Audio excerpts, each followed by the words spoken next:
Hi, what's up guys? Nandito na naman tayo sa mundo ng mga makapangyarihan. Gamit pala dito si Marco Polo ang tinaguriang Jack the Ripper pero baril lang dinadala. Dito nagulat ako dito, kasi may biglang lumitaw na kakaiba sa loading screen. Doon ko napag-alam na meron palang screen sa background loading screen. Napakaganda guys, at napakarami niyang screen guys.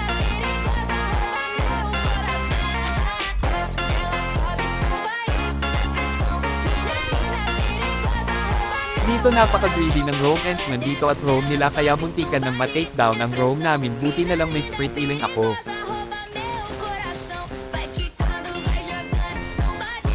Akala ng roam nila at farm lane nila dito di ko sila matatake down kaya medyo nag-asim sila dito, kaya nabigyan ko.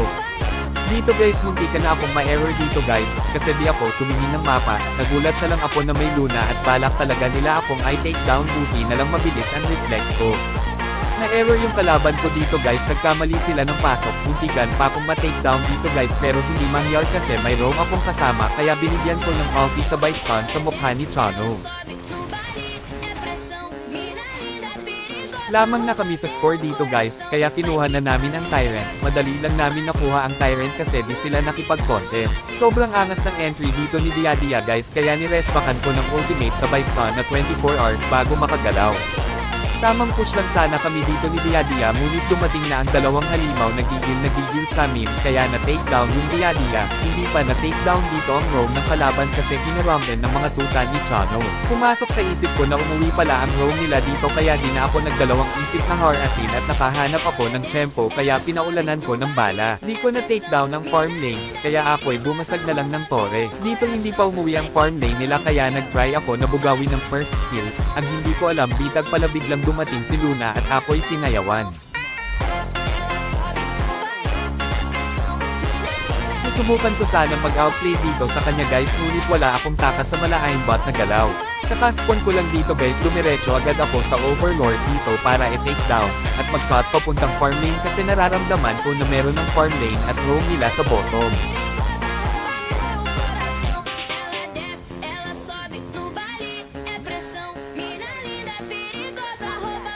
Tamang clear lang ako dito sa minion wave guys. Biglang nag-flash combo ang roam nila dito guys na nagsanhi ng isang kaguluhan. Dito ang ganda ng ultimate combo ko dito guys, minalas lang kasi na anti-hero ko dito.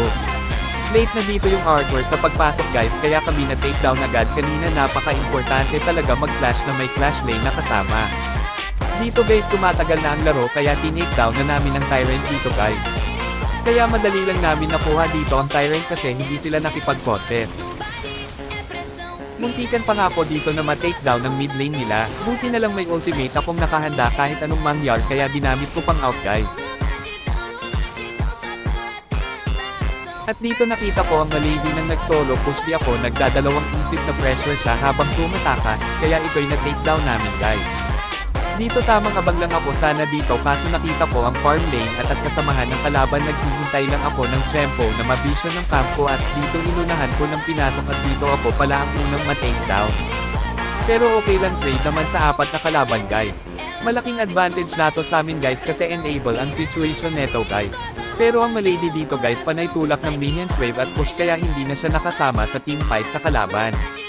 Kakaspon ko lang dito guys at nakuha pala ng kasamahan ko ang Overlord dito, kaya lamang kami sa minion wave dito guys. At dito guys inaras ko ang mga kalaban dito guys, kasi nakita kong nag-cast ng skill ang roam nila kaya pinaulanan ko ng bala. Dito maganda ang combo ni Luna at Lady Zin dito guys, kasi na-take down kaming dalawa ni Angela kaya pag may Lady Zin na kalaban mag-ingat talaga lalo pag squishy ang hero mo.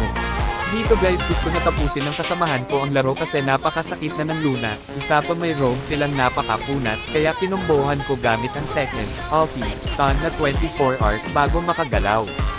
Dito napakalaking advantage ito para sa amin, kasi na-take down namin ang target heroes ng kalaban na ang roam nila at si Luna. Naka-triple kill pa nga ako dito guys, na error ang malady. Dito guys sobrang lalim niya kasi mag-def, kaya kung ganyan ang situation nyo guys huwag kayong masyadong malapit sa kalaban pag nag-def kayo kasi malaking advantage sa'yo na ma-take down.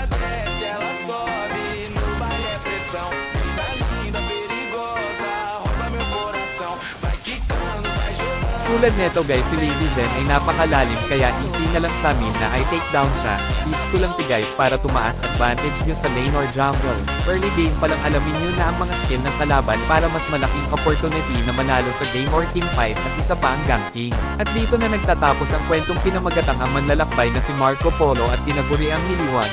Salamat sa mga walang awa na suporta guys, huwag kalimutan mag-like, share at follow para tuloy-tuloy ang ating paglalakbay. Yun lang po.